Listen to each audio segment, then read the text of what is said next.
I'm Charlotte Hooper. I'm the City Clerk Treasurer, and I've worked at the City of Athol. I've been here in this position for 22 years. People that have lived here and that live here in Athol are very proud of their heritage here in Athol. It's a small town. It's quaint. Everybody wasn't just rushing around. They had time for each other. And I think even today they still do. One of our council members has helped the maintenance man maintain the roads to get the snow off, you know, at no cost to the city. So there's some people in this town that treat the town like a family. They really give a lot of themselves. We have also had some different businesses that have donated to help us purchase park equipment. You know, Athol is a small town with a big heart, and I guess the area is pretty laid back. People do farming. They are loggers. They love to hunt. There's quite a bit of hunting.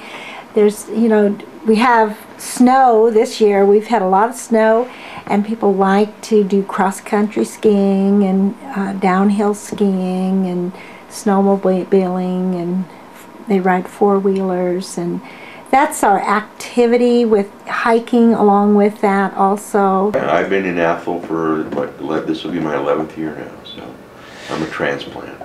You're not really an Atholian until you've been here 30 years. The community, or the people that are running the community, they want to keep everything the way it was. Very conservative, but also fiercely independent thinkers. I'm Roseanne Pavlett. This is my father, Scott Tickmeyer.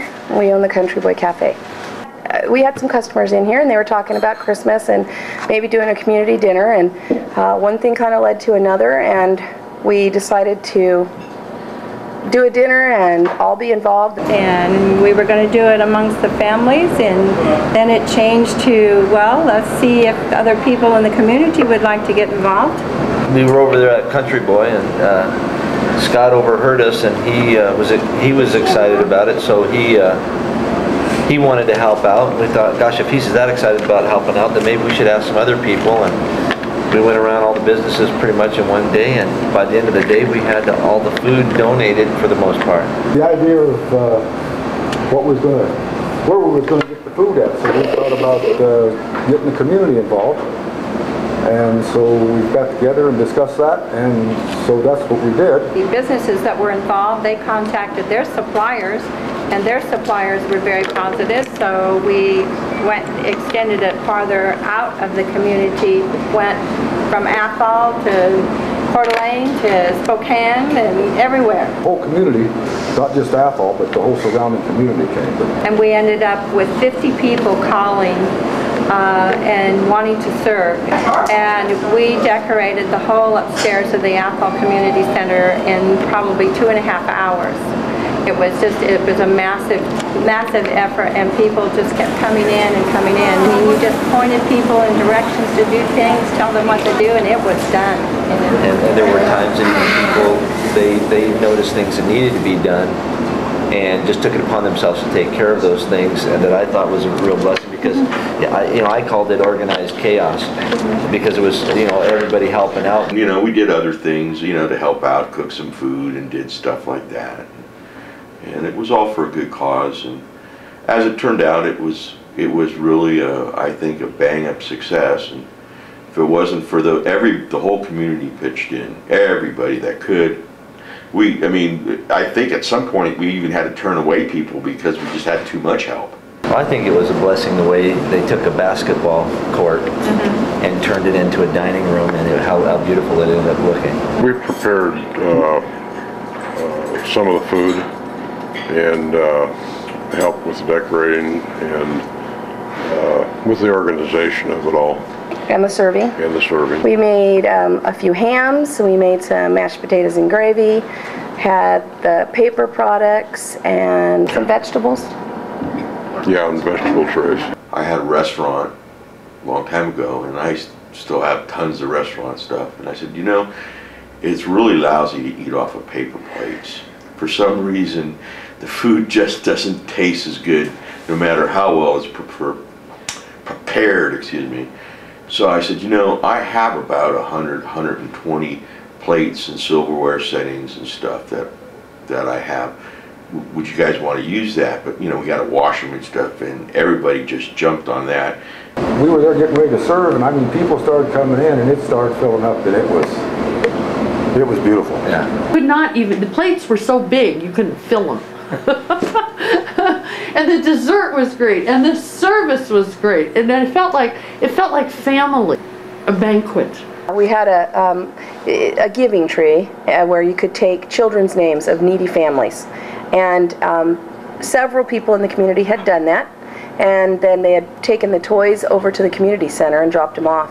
And also there were gift cards for food to different markets, and somebody had broken in and stole all the gift cards and all the boys' toys, and it just destroyed the area, the office, completely. And it was 3 days before Christmas, and the community came together, and there were so many donations that they actually ended up with more than they had started with originally, and they were still able to get it out to the families before Christmas, and the kids actually did better than if nobody would have broken in. So I think we had an even more tremendous turnout because of that.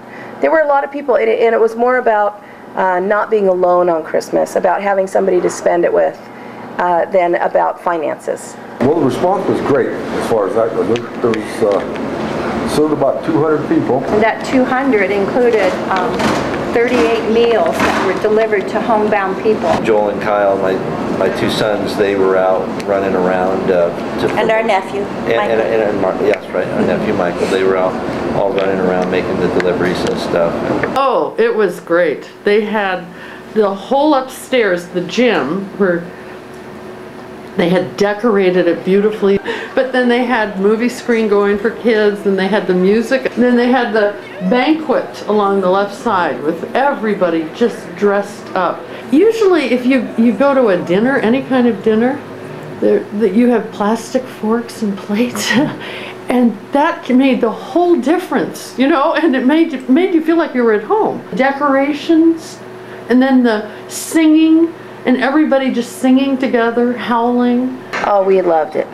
We loved it. In fact, you know, we've never done anything like that at Christmas before, and in service for Christmas, and it was wonderful. I think we'll do it every year.